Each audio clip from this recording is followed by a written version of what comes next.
Okay. So, with the subsidy creates a wedge between what the producer gets and what the consumer pays, right? And so with the subsidy, we're on this side over here. If we do the wedge concept, we float in the wedge, until it gets stuck in here. And the edge of the wedge touches the supply curve there. And it was a $2 subsidy.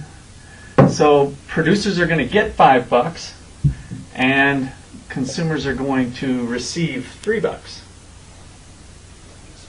So P, we call this PC, the price that consumers pay after the subsidy. And this is the price that producers receive, PP. All right, so then I won't hash it in this time, but there's your amount of your subsidy, right? If we took the dimensions, the government's paying $2 for all 150 units, so $300. Right? It's that rectangle. That again on your matrix is right here. And if you add up all those letters, that's that same area. And that PP, that stands for the price that consumers pay? Price producers receive, right, in the marketplace. So we're trying. The consumers pay 30 and the government gives them 2. Yes. Okay. That's right. So the quantity after the subsidy ramps up to 150.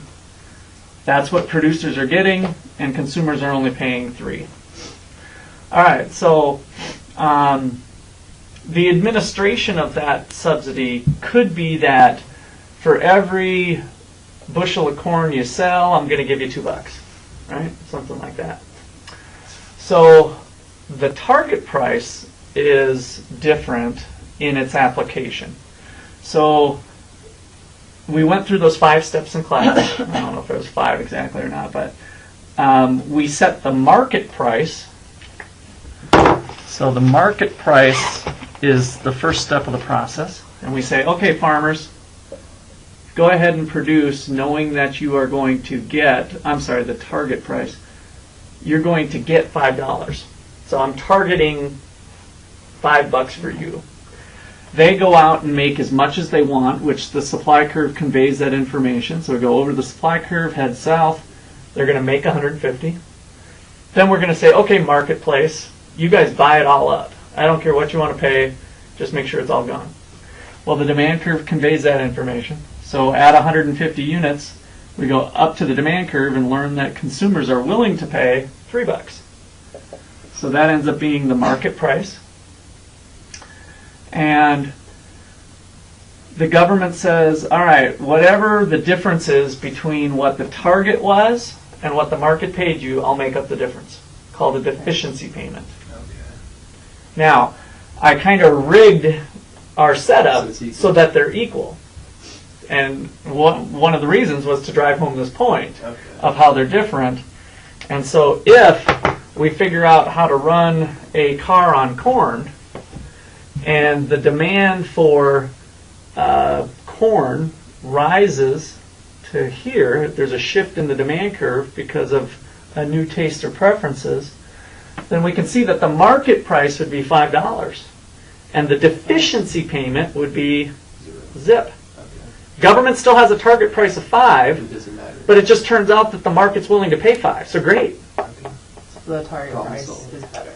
Yeah. So the target price is better in that it kind of sets the policy on autopilot, and we don't have to have another act of Congress to change the policy. With the subsidy, what happens is that if we have an increase in demand because of learning how to do cars on corn, then we float it in, right? It's still there. It didn't disappear.